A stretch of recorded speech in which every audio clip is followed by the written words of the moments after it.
Hello, my name is Cynthiaaliceanderson, and I'm the owner and founder of the Experience of the Soul podcast channel. We are now completing 3 years of being on the air, and I wanted to personally thank you for all of your support. As a listener, as you share the podcast on your social media pages, and for your financial support. We would not be where we are today without this amazing support, which is in over 80 countries and 150,000 downloads worldwide. So I thank you, dear friend. I'm grateful we get to walk this journey together, and I cannot wait to see what we're able to do in another 3 years. Thank you again, dear friend, and blessings on the journey. Supportek Staffing presents The Authentic Spiritual Journey, a weekly show featuring real and practical spiritual conversations from diverse perspectives here on the Experience of the Soul podcast channel. Today, episode 161, Working Your Process. And now your host, Reverend Cynthiaaliceanderson.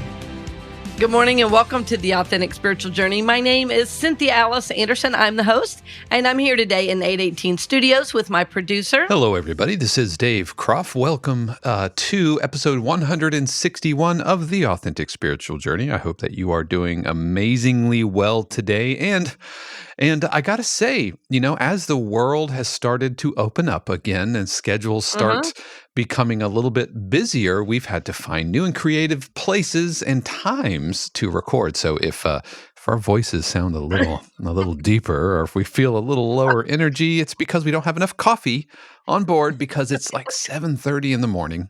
And I know we've both been awake. I know I've been during, my miracle morning, 3 hours now. Exactly. So we're here at 7:30 in the morning, bringing the show to you.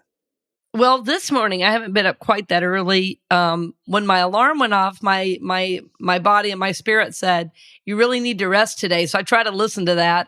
I love to get up and I love to get the day going, but it was like, oh, you know what you're going to do on the show? It's okay, So I had to have a little conversation with myself this morning. But life is good, friends. We're happy to do this because we're committed to bringing you a quality show, and we're not going to just play reruns.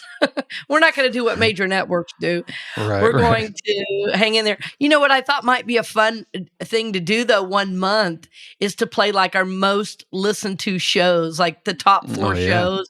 Maybe do that sometime coming up. Yeah, the greatest hits. I thought it would be our version of greatest hits. I don't know if I want to do outtakes or not, but because we've got several of those as well, and I'm not sure. The challenge is like poring over 161 episodes or 160 episodes worth of material and finding clips and everything. That's a daunting task, because that represents, hundreds of hours. Oh, hundreds of hours. Yes. One show. I was just explaining to a friend that I was like, "Hey man, I'll call you back, but I'm in the middle of recording." It took me over an hour to record well, 1.5 minutes. Thank you. It's on the show. I'm proud of it, but I got feedback. I got coaching, because not for any other reason other than I want it to be as good as possible. And, I'm in a real learning phase still in my career with online work. So, I know how to work with a live audience. I know how to speak to 20 people or 2,000, no problem. But when I'm, doing a different aspect of my work, like recording a thank you or recording a promotion, it takes a different skill. And so, very fortunately, I have a friend who was the voice of Sprint. And so when I have something that I need support on, I send it to her. So anyway, that's been a real area for me. It's a real skill, learning how to talk to a camera. It is. And it's something that I think that, the last year and a half or so has really kind of helped raise the consciousness, because everybody's doing Zoom calls and all that stuff now. And so just realizing that looking at the camera feels like you're looking at the audience, even though, as we're talking to each other, we can see each other. And if you're watching this on YouTube, then you get to see Cynthia Alice. But that's a real skill, and that's something that I remember learning when I started teaching online, moving down to Florida and started teaching at Full Sail. Was Yes. you know what I got caught up in? I don't know. What? We'll talk about our topic here in a minute. And Well, I this think is all the topic, I'm telling right, you. Go ahead. yeah. All of with everybody having learned how to Zoom, and I know I'm not the only one, but I feel guilty doing it. I find myself watching myself a lot. You're Yes. like Well, you're staring at yourself, and that feels so narcissistic. But there's got to be some human condition that wires our brain to watch ourselves. yeah, well, everybody, wants to look their best, Right. and it actually, I read an article, the 4 steps to Zoom fatigue, and one of them is looking at yourself Mm. because you're constantly judging and thinking. So I've learned to just put myself way up in the corner, or right now Dave is adjusting his beard, so I'm I can't see primping. it. You don't see Primping his it, but beard, I'm a little personal maintenance. yeah. Right, exactly. So it is easy to get into that for sure, for Yeah. sure. Well, I said we were talking about the show because Dave, give us our title today. Our title today is Working Your Process. Working Your Right. So Process. what have we been talking about? Well, I've been talking about my growth steps. Dave's been talking about his growth steps. That is working your process. But I want to get some specifics. I want to help you with some ideas. I also know anytime we talk, because of the level of our listeners, you're applying always what I'm saying at a deeper level. And so it's even with that, I'm going to pause and say, when you're on the spiritual journey, you're listening to everything through a different lens. You're listening to everything with a little deeper awareness. So as I'm talking about growing as a presenter, as I'm speaking of, well, I know how to do a big audience, but I'm still learning to, record these promotional spots and things like that. You're already applying it to your spiritual life. I know that, or to your life as a whole, because that's the kind of listeners we have. You're on point. You're always looking to level up, and you're always looking to um, live a spiritual life. And you know that change is a part of the curriculum. That change, this is, excuse me, this is something I come back to on a very regular basis. Because, friends, when we stay stagnant, we are not growing. Mm. There was this line in one of my favorite movies. It was that movie, Shawshank Redemption. Dave, I don't know if you ever saw Oh that yeah. movie with Yeah. Tim Robbins and Yeah. Morgan Freeman. Morgan Freeman. Yeah. Yeah, and he said, "You're either busy living or busy dying," and that's how I feel about the spiritual journey. You're either growing or you're dying. That there's no other option. And so, what we seek to do here in our shows is bring you tools, bring you stories, examples from our lives of how we are growing, prospering, evolving. And sometimes we're even going to bring you a couple or 3 different viewpoints. So today I want to talk about several things about how to work your process and what that means to me. And that is the exact title today, isn't it, Dave? Yes. Working your process. Working your process. That's right. Well, I'm going to explain several things I've talked about before in the show, even really basic things that I think we probably know what I mean. But what I'm learning to do in my own work and in my life is slow things down. And so I have in my mind probably encyclopedias worth of information about spiritual processes. I can tell you about practices from various religions all over the world, but that's not going to help you. So, what I want to do is say, this is what I do, and here are some steps that may help you. You may have alternate ones, and that's going to be a number one, which is working your process means ultimately you and only you know what's yours to do. Okay. That's going to be in the show notes. You and only you know what's yours to do. I want to get that point across because everybody now is trying to sell us something and tell us they're the next guru. As a matter of fact, somebody said to me recently, Well, you're my guru. I said, oh no. Oh no, I'm not your guru. See that word guru? G-U-R-U. That's how it's spelled. See, G-U-R-U. It's all about you. You're your own teacher. You're your own master. What I do is share my spiritual journey, but I'm not taking on the projection of guru or master. My goal is to master my own life as I surrender to God on a daily basis. So you and only you know what's yours to do. Now, I want to just have that sink in for you, because there are times where we're guided a certain direction. There are times when we know something's ours to do, and all the people around us are not going to understand it. But if you know it's yours to do, that's all that matters. So what I mean by working your process is you and only you know what's yours to do. And there's times you have to take steps that are outside maybe what somebody would expect for your life. Sometimes we stay in a job, people think we should leave. Sometimes we leave a job, people think we should stay. Sometimes it's simply changing a small behavior no one will even know about, but we know it needs to shift and change, for our lives.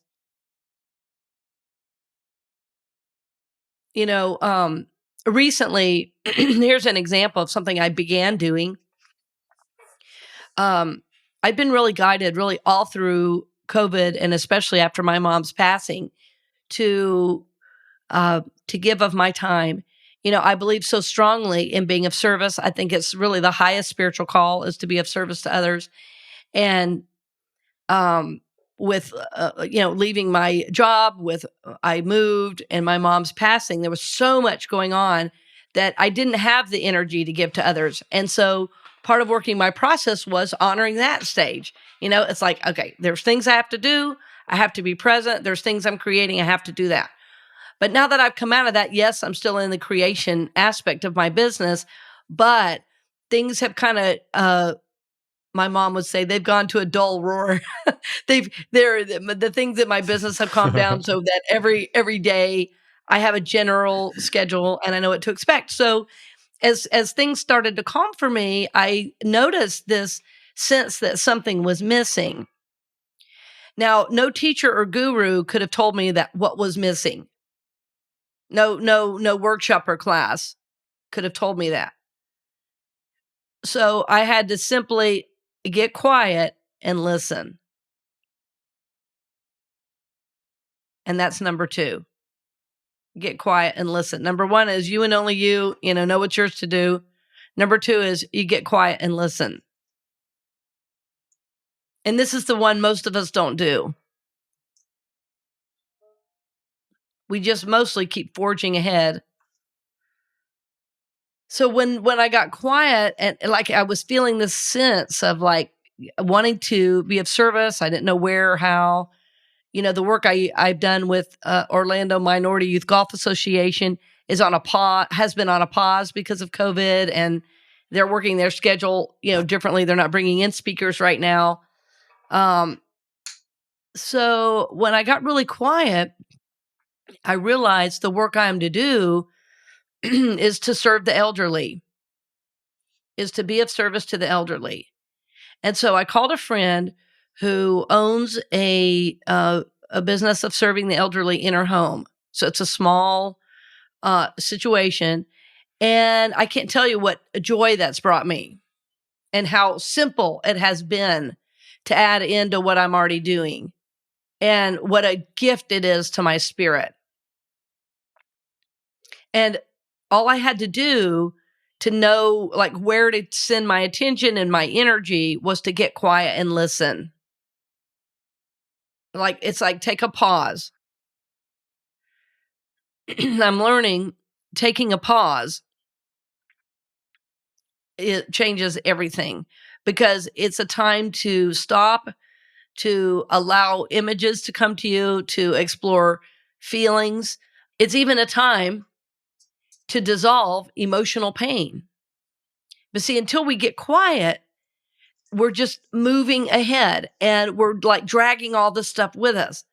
And so, because what was happening is that I kept feeling this energy. They wanted to be a service in a different way, because when I left my job as a senior minister, my connection with the elderly stopped almost overnight. And it's been a population I've served my whole life, from being in my family to taking care. I was taking care of my grandmother with Alzheimer's my whole childhood. And my mom and I were like the awesome twosome. We were dynamic duo, looking after her. And then there's always been in my life, like even when I was in retail, I was working at a music store, and we had a woman who was elderly who was teaching French horn. We became like really good friends, and I would always take her home and all that, because she took the bus. I was so impressed that a 70-something-year-old French horn player, who was the first woman to ever play French horn in Seattle Symphony, would ride the bus simply to teach students. I mean, it was like, I'll take you home. I don't care if it's 30 or 45 minutes out of the way. I'm taking you home. You're 70 years old. You're not riding the bus, So anyway, I've always been involved in the elderly community. And so I felt something was missing. So what I know is that as I got quiet, and that directive came through, it's like, oh, this is where you put your energy. I made one phone call, and it was like, when are you coming? There was no question about, do I want to have you here? It was like, well, how soon can you get here? And so it's going to provide an opportunity for me to be of service. It's going to provide an opportunity for my son. He'll bring his violin in and play. And I mean, that's going to mean the world to them. And it's so simple for us. And friends, as I'm saying this for me is joyful. It's not hard. And so when I'm thinking about working my process, I think it sounds arduous. And what I'm meaning is getting quiet and listening, just pausing for a moment. It's when spirit can fill in the blank, and then we know what's ours to do next. So there are other things we're going to talk about, but I wanted to slow this down for you, because I want to talk a little bit more in the second half about how we work with the mind, and how we work with why we seek to be in the higher energies. But for now, I want you to just think about, there's no one who can give you what it is you need in your spiritual journey. What we do is support what you're already doing. I'm not your guru. You're your guru. You and God working together are your own healer. And I don't want to sell you something you don't need. You already have it. You already have it. So you and only you can know what's yours to do, And then number 2 is just taking a moment, just pause. Take a step back. There's an old song by the group Devotion. I think I mentioned it recently. It's been in my mind. It's called Stop, Step Back, Breathe. Stop, step back, breathe, and be open. Because there's this divine universal energy that's only desire for us is good. So when we stop, step back, and breathe, when we pause, we make space for that. We make space for that. I think right now, as a listener, you're feeling this energy I'm speaking of, because I'm feeling it.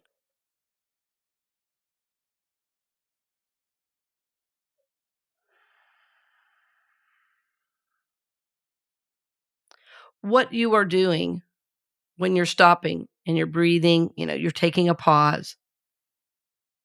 What you're doing really is seeking to live from your infinite self, or your higher self, which is what we call, our God nature. You are seeking to live life from your purpose. And as I say that, there's not some grand thing out there. Your purpose is to live from God. It's that simple. I don't mean like, did I miss my purpose because I didn't do that job? No. Like life is the purpose itself. Living life from this higher connection is the purpose.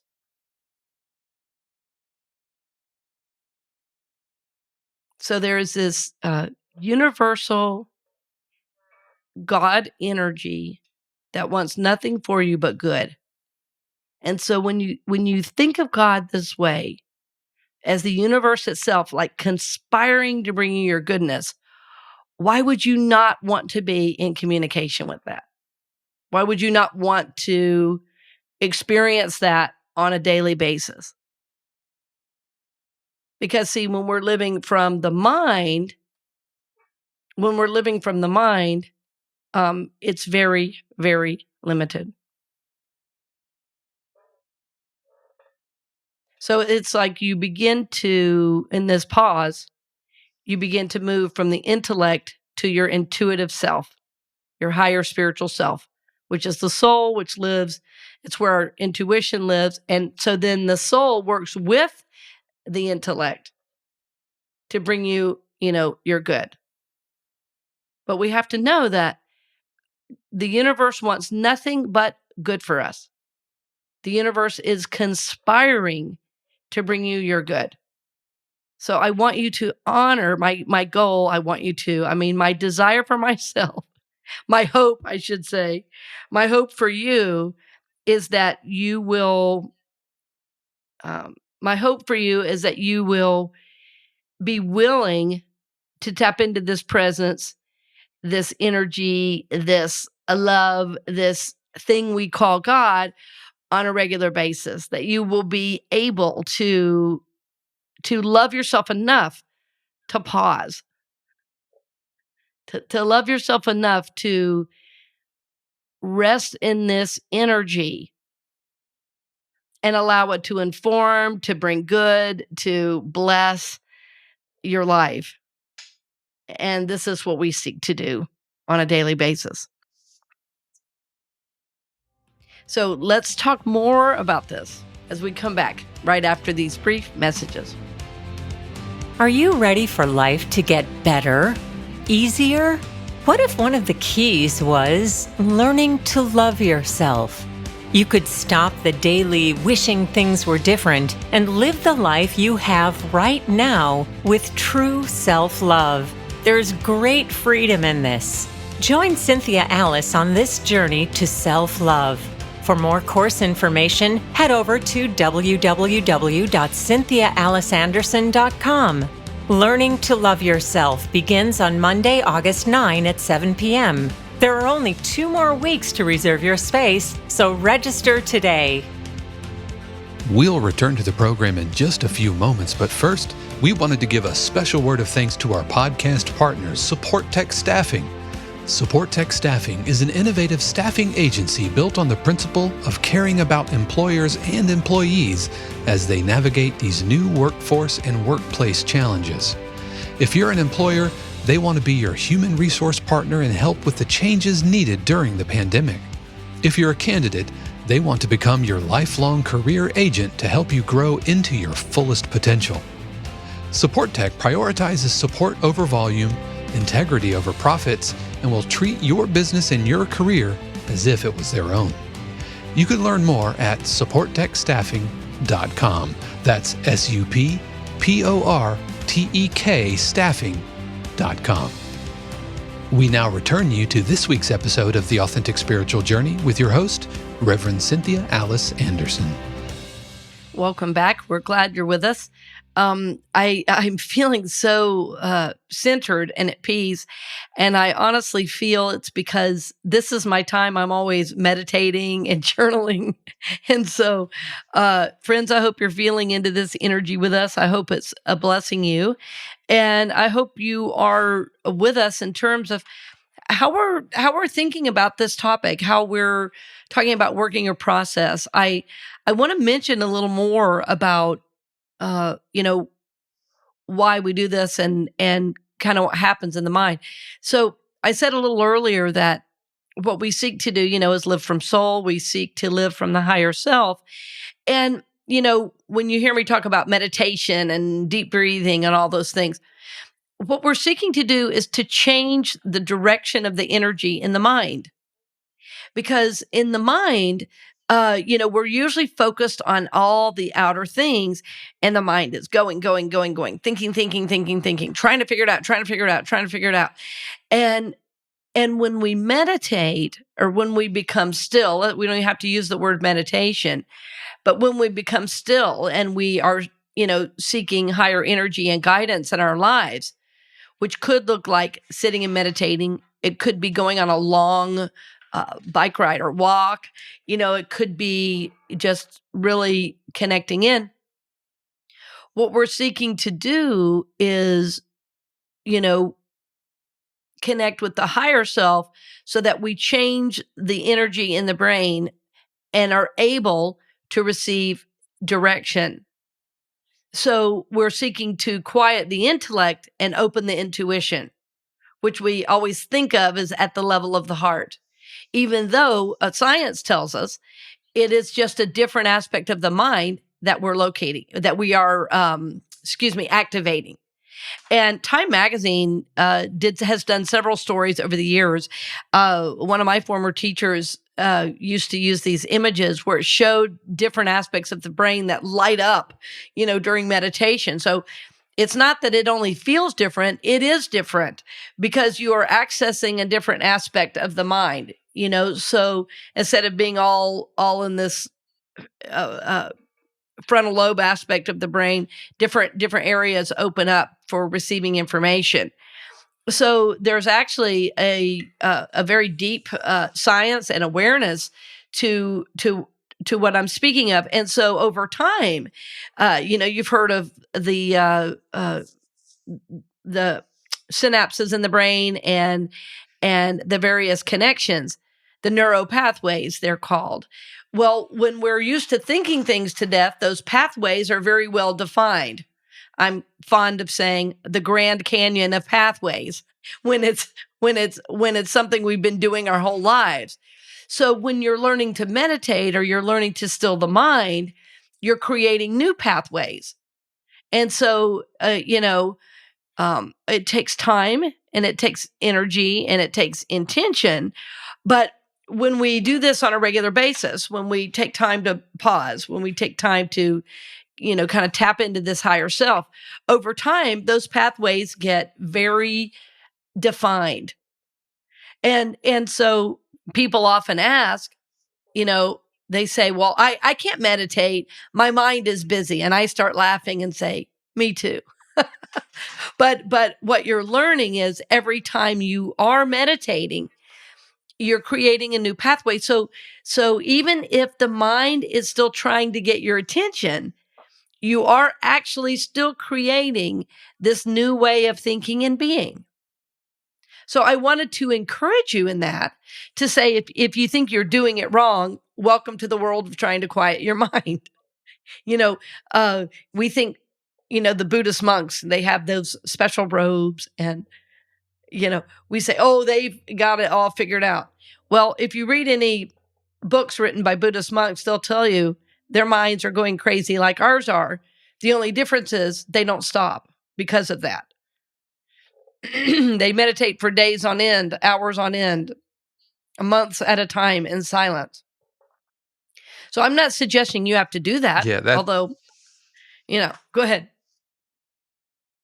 Yeah, that's been something as I've really pressed into meditation the last few months, is feeling like I was doing it wrong because my mind was zinging off into all these other different places, Yeah.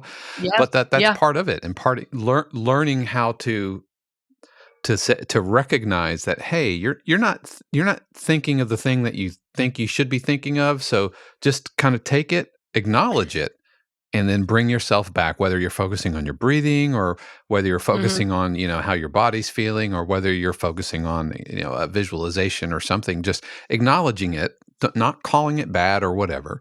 And you're not bad for having, not been spiritual enough or whatever. So that's been really helpful for me, but it's also been, I had to work through that process, that feeling that I was messing it up, that I was doing it wrong, because I was relatively new at that type of meditation. Yeah, exactly. And most of us have grown up praying where we're speaking to God, which there's absolutely nothing wrong with that. But when we're meditating, the idea is we're moving into a space of receptivity. So if all we're doing is talking, we're not very receptive. If you've ever been in a conversation with somebody who's the talker in the group, right? That it's not fun to be on the other end of that. So the reason we meditate, the reason we pause is so our mind can become still and we can become more receptive of divine ideas. Dave, I'm not meaning to put you on the spot, but are you finding a different No. awareness and energy as you meditate? I mean, are you able to tap in more, or how is that going for you? Like I said, I'm only like a couple of months into really trying to work this practice, and what I'm finding is I'm able to call out when I've become distracted easier, and I'm trying to Yes. carry that into the rest of my life. If I'm getting distracted or getting pulled off task or not Great. staying focused. Right now, I'm working through like creativity meditations after working through kind of this whole basic. I use an app called Headspace, and so I love it really kind of Headspace. gives you a program and classes. It's so good. Well, they're on But Netflix now. just Headspace is an able app. to, Sorry, yeah. I didn't mean to interrupt I didn't you. know. I didn't know that. I didn't know that about Netflix. I just saw on Netflix like 2 days ago. Headspace came up, and I was like, awesome. Oh, that's very cool. Yeah, it's I take my meditations from Andy. He's this Australian guy, and it's just so Nice. comforting. And he was a Buddhist monk, and so Yes. yeah, just able to stay to call attention to when things aren't in alignment with where I want to be or where I need to be, and kind of acknowledging it, and then pulling myself back to where I need to be faster. That's what I'm trying to apply in the rest of my life. Yes.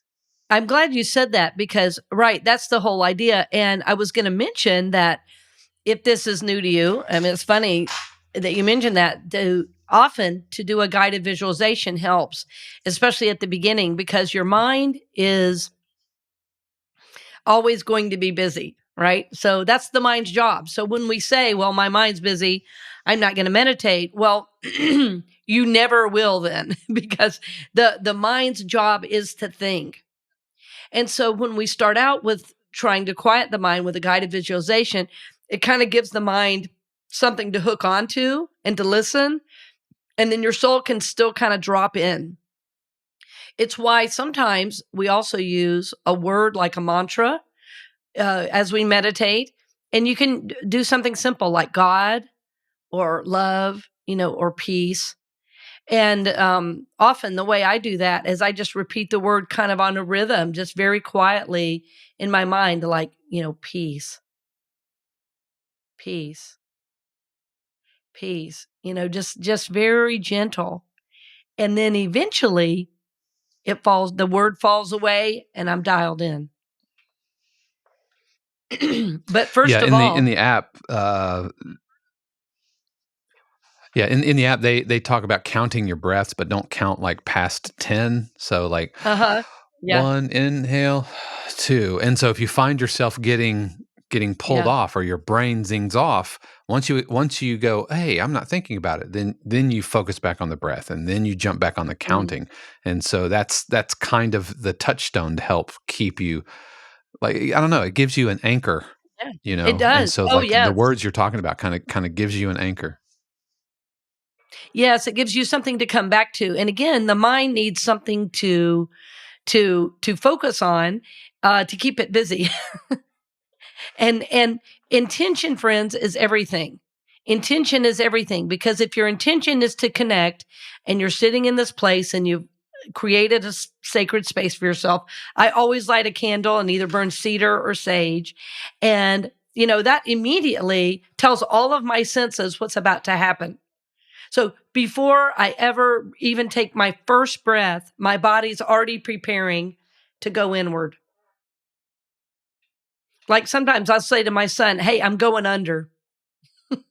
I'm quoting this song by Modest Yahoo, who says, I'm going in, I'm going under.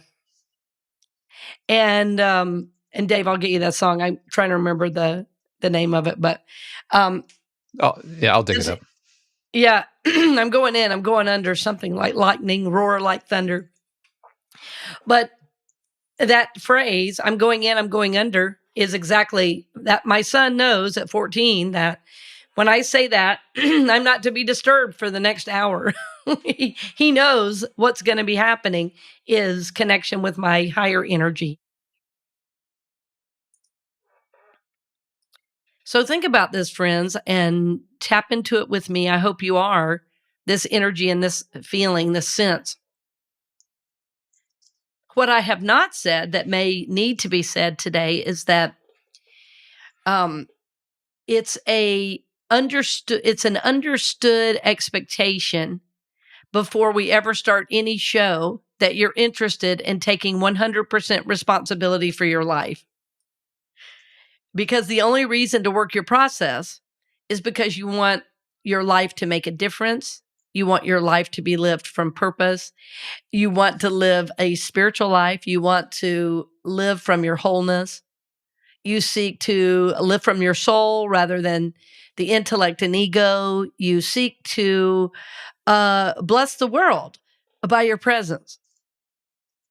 So none of that's been said, but we assume, because of the name of the channel, Experience of the Soul, we assume because you are dialing in with us on a regular basis that your goal, your highest intention is to live from your higher self. This is what we've drawn to our channel, and this is what we value and connect with. I also want to mention that as you begin to pause, as you begin to listen to the voice of intuition, that you may have some sensations in the body that are new to you. And I wanted to speak about that as well. Because sometimes these things happen and we go, ooh, what is that? And rather than helping our process, it takes us out of it a little bit. I had one person who was even scared. And let me mention a couple of those things. Sometimes when we learn to pause and we're learning to connect with spirit, in the area of the forehead, it might be a little tingly because what we're tapping into, this area, this middle of the forehead, just above the eyes in the center of the forehead, is what is called in the East the third eye. It's the place of enlightenment. And so sometimes when we pause and we seek the higher energy, this can tingle a little bit. Sometimes when our eyes are closed, even we'll see, this is what scared somebody in one of my classes. They said, I'm seeing purple lights. I said, you're lucky. And then they started laughing. They said, oh, that's good. I said, purple's the highest spiritual color. Lean into it and see what happens. I said, here's the good news. You're here. You're surrounded by people who love you and love God. And you're experiencing something new. That's what you wanted. So see what happens. And so as they leaned into it, they had this sense of peace, and then it opened even more and became a white light. And they came out of it going, oh, wow. I almost stopped that. And so I encourage that to just know that if something, comes into your consciousness, a light, or you feel a little tingling sensation, you want to pay attention, you want to notice it, but it's not bad. I've had people tell me my top of my head got itchy during the meditation. It's because you're opening up new aspects of the brain. So because different things are activated, you're feeling, you have a bodily sensation, that you may not have had before. And sometimes it can even feel like tension too. But what's so amazing is that you may not realize that at the time, you're what we lovingly say in the spiritual world, you're downloading spiritual information. You're receiving a new energy during that time. And so the old energy has to go. So it creates a little bit of what we might think of as tension. But what you're doing is a cleansing process. You're bringing in the higher energy into the intellect. And this is a good thing. This is a good thing. The other piece that I think is really important in working your process, and I want to end with this, is really taking responsibility for your emotional nature. And it's going to be unusual, probably in your sphere of friends and family members, if you do this. Because most people right now are thrilled and happy to be in their emotional nature. And, sharing that with everybody so freely. So our emotions are here to teach us things. Our emotions are windows into the soul. But if we don't take responsibility for those emotions and how we work with them, it can be very, very hurtful to the people around us. Donna Bevan Lee, who has a show on our channel, she was the first one I heard say this probably 25, 30 years ago. She said to me, "We're responsible for what we do and say, but not what we think and feel." And I thought that was a very wise statement because, yes, we all have feelings that come and go. We think things, sometimes we say, "Oh my gosh, I can't believe I thought that." But if it doesn't become a behavior, we're not acting out on others, then we've behaved in a way that is integrous. So what we seek to do, of course, is have our thoughts and feelings match our actions and our words. But we're all human and we have things come up. So again, this time of reflection, to stop, to realize we're our own teacher, that nobody can tell me anything but virtually me and God, and that we have to pause, stop, step back, breathe. We do this to be able to take 100% responsibility for our lives and know that our lives then are places of peace, of joy, of love, and that we can be a blessing to the world. But remember, friends, taking responsibility for your emotional nature is most definitely an aspect of that. I feel like I'm going to do a whole show on this very piece, because there's ways of listening, of working with, and then even releasing those emotions before they ever have to come to the surface and bleed out on other people, So for today, my encouragement to you, I hope you're feeling this and knowing this already.